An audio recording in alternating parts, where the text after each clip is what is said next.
Hello friends, welcome to Karthi's kitchen. ఈరోజు వీడియోలో సేమియా ఇంకా సగ్గుబియ్యంతో పాయసం ఎలా ప్రిపేర్ చేసుకోవాలో చూపించబోతున్నాను. ఇంట్లో ఏ చిన్న అకేషన్ అయినా కూడా ఫస్ట్ చేసే స్వీట్ రెసిపీస్లో పాయసం కూడా ఒకటి ఉంటుంది. సో నార్మల్గా పాయసం చేసేటప్పుడు చల్లగా అయిన తర్వాత బాగా చిక్కగా అయిపోతుంటుంది.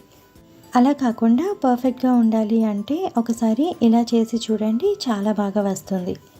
సో ఈ simple and tasty payasam recipe ఎలా ప్రిపేర్ చేసుకోవాలో ఇప్పుడు చూద్దాం. ఫస్ట్ ఒక బౌల్ తీసుకొని దాంతో ఒక హాఫ్ కప్ వరకు సగ్గుబియ్యం తీసుకోవాలి.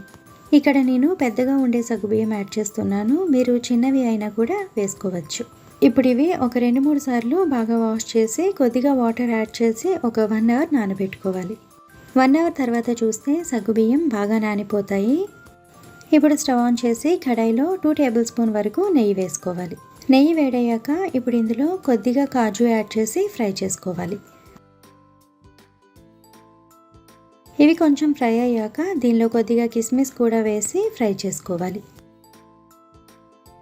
ఇవి ఇలా బాగా ఫ్రై అయ్యాక వేరొక ప్లేట్లోకి తీసి పక్కన పెట్టుకోవాలి. ఇప్పుడు దీనిలోనే సగ్గుబియ్యం తీసుకున్న కప్తోనే 1 కప్ వరకు సేమియా వేసి లో ఫ్లేమ్లో లైట్గా కలర్ చేంజ్ అయ్యేంత వరకు ఫ్రై చేసుకోవాలి. ఇలా లైట్గా కలర్ చేంజ్ అయ్యాక వీటిని కూడా వేరొక ప్లేట్లోకి తీసుకోవాలి. ఇప్పుడు ఈ కడాయిలో ఎక్స్ట్రా నెయ్యి ఉంటే తీసేసి దీనిలో ఏ కప్తో అయితే సేమియా తీసుకున్నారో అదే కప్తో ఒక 6 కప్పుల వరకు పాలని యాడ్ చేసుకోవాలి. ఈ పాయసంకి మరీ ఫుల్ ఫ్యాట్ మిల్క్ తీసుకోనవసరం లేదు, ఇలా కొంచెం వాటర్ కలిపిన పాలని మాత్రమే యాడ్ చేసుకోవాలి. సగ్గుబియ్యం వేస్తాం కాబట్టి మరీ చిక్కగా అయిపోతుంది. అదే మీరు ఓన్లీ సేమియాతో పాయసం చేసేటప్పుడైతే ఫుల్ ఫ్యాట్ మిల్క్ యాడ్ చేసుకోవచ్చు, అప్పుడు టేస్ట్ కూడా చాలా బాగుంటుంది. ఇప్పుడు ఈ పాలు ఒక 2-3 పొంగులు వచ్చేంత వరకు బాయిల్ చేసుకోవాలి. పాలు ఇలా బాగా బాయిల్ అయిన తర్వాత ఇప్పుడు దీనిలో నానబెట్టిన సగ్గుబియ్యం వేసి కుక్ చేసుకోవాలి. సగ్గుబియ్యం బాగా నానిపోయాయి కాబట్టి వెంటనే 1 నిమిషంలో ఉడికిపోతాయి. అదే నానబెట్టకుండా యాడ్ చేసుకుంటే కుక్ అవ్వడానికి కొంచెం టైం పడుతుంది. ఇలా సగ్గుబియ్యం కొంచెం ట్రాన్స్పరెంట్గా అవ్వాలి. ఇలా అయ్యాక ఇప్పుడు దీనిలో ఇందాక ఫ్రై చేసిన సేమియా వేసి ఒక 2 నిమిషాలు బాయిల్ చేసుకోవాలి.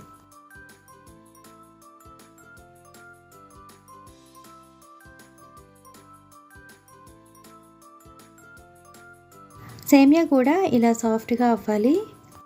ఇప్పుడు దీనిలో 1 కప్ వరకు షుగర్ యాడ్ చేసుకోవాలి. అంటే సగ్గుబియ్యం ఇంకా సేమియా 2 కలిపి 1.5 కప్పు వరకు తీసుకున్నాం కాబట్టి షుగర్ కూడా 1 కప్ తీసుకుంటే పర్ఫెక్ట్గా స్వీట్ సరిపోతుంది. మీరు కావాలంటే ఈ షుగర్ ప్లేస్లో బెల్లం అయినా కూడా యాడ్ చేసుకోవచ్చు. ఇప్పుడు ఈ షుగర్ అంతా బాగా కరిగి ఒక 2 నిమిషాలు కుక్ చేసుకోవాలి. ఫైనల్గా దీనిలో 1/2 టేబుల్ స్పూన్ ఇలాచీ పౌడర్, ముందుగా ఫ్రై చేసిన డ్రై ఫ్రూట్స్ వేసి మిక్స్ చేసుకోవాలి. సో టేస్టీ సగ్గుబియ్యం సేమియా పాయసం రెడీ అయిపోయింది. చూసారు కదా, చాలా ఈజీగా 10 నిమిషాల్లో రెడీ చేసుకోవచ్చు. చాలా టేస్టీగా కూడా ఉంటుంది. పాయసం కొంచెం ఇలా పల్చగా ఉన్నప్పుడే స్టవ్ ఆఫ్ చేసుకోవాలి. ఇలా ఈ ప్రాసెస్లో ఒకసారి చేసి చూడండి. పాయసం చల్లగా అయ్యాక కూడా మరీ చిక్కగా కాకుండా పర్ఫెక్ట్గా ఉంటుంది.